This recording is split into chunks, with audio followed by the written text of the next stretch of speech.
Gjakovart ka një shkollë të mrekullueshme të muzikës dhe për këtë duhet ta ndjejmë veten krenar, u shpreh Nina Shala. E Gjakovën e kemi zgjedhur sepse edhe lirika është e Gjakovës, edhe kemi pas qef me ardhë këto, me provu dhe shkollën, unë s'kam qenë kurrë në shkollë, e është një befasi shumë për mu, që në Kosovë ma në fund e kemi një shkollë të mirë, që përdorin Gjakovartë normal.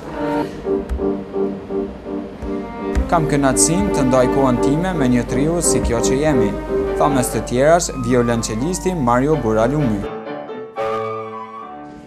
Është një kohë e fituar, pra është gjithmonë mirë të ndash çaste muzikore, dhe bësh me orë të tëra prova.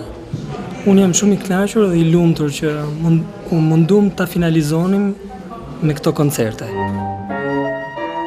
Artistët e rinj kanë nevojë për më shumë hapësirë dhe mundësi që të performojnë në për shumë koncerte. Realisht e kemi mendu që si artistat rinë nuk kemi shumë mundësi me performu, si që edhe duhet jetë një instrumentist që ta maj vetë në formë. Kështu që mendum që me këtë rast, përderisa e kemi programin dorë me performu dhe me lujtë para një publiku ma të gjanë.